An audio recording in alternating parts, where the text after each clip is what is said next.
மக்களே, இப்ப நீங்க பார்த்துட்டு இருக்க வீடு வந்து ரொம்ப ரொம்ப ஒரு இன்ட்ரெஸ்டிங்கான வீடு.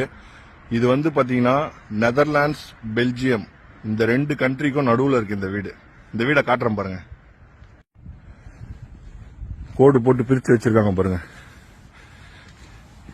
இந்த வீட்டுல வந்து பாதி வந்து பெல்ஜியம், பாதி வந்து நெதர்லாண்ட்ஸ். வீட்டோட டோர் நம்பர் கூட பாருங்க. பெல்ஜியம், நெதர்லாண்ட்ஸ் நம்பர், 2 நம்பர் இருக்கு இந்த வீட்டுக்கு. இந்த பாருங்க, பிரிச்சு வச்சிருக்காங்க பாருங்க. இந்த சைடு பெல்ஜியம், இந்த சைடு நெதர்லாண்ட்ஸ்.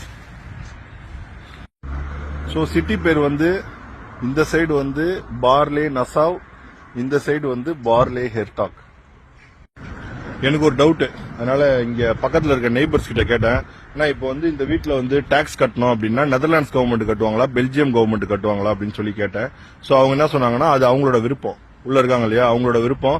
அவங்க நெதர்லாண்ட்ஸும் சூஸ் பண்ணலாம், இல்ல பெல்ஜியமும் சூஸ் பண்ணலாம். இன்னொரு டவுட் என்னன்னா, இப்போ ஒரு குழந்தை பிறகுது, அது வந்து அந்த குழந்தை வந்து நெதர்லாண்ட் சிட்டிசன்ஷிப் கிடைக்குமா இல்ல பெல்ஜியம் சிட்டிசன்ஷிப் கிடைக்குமா அப்படின்னா அதுவும் வந்து அவங்க சூஸ் பண்ணிக்கலாமா. அவங்க சாய்ஸ் கொடுத்துருவாங்க, நீங்க எது வேணா சூஸ் பண்ணிக்கலாம். சோ இந்த வீடு வந்து 2 கவர்மெண்டோட சலுகையும் வந்து அவங்களுக்கு கிடைக்கும். அதே சமயத்துல வந்து ரூல்ஸ் அண்ட் ரெகுலேஷன்ஸும் வந்து 2 கவர்மெண்டோட ரூல்ஸ் அண்ட் ரெகுலேஷன்ஸும் அவங்களுக்கு பொருந்தும். சூப்பர்ல மக்களே. இந்த வீடியோ பத்தி நீங்க என்ன நினைக்கிறீங்கன்றத மறக்காம கமெண்ட் பண்ணுங்க.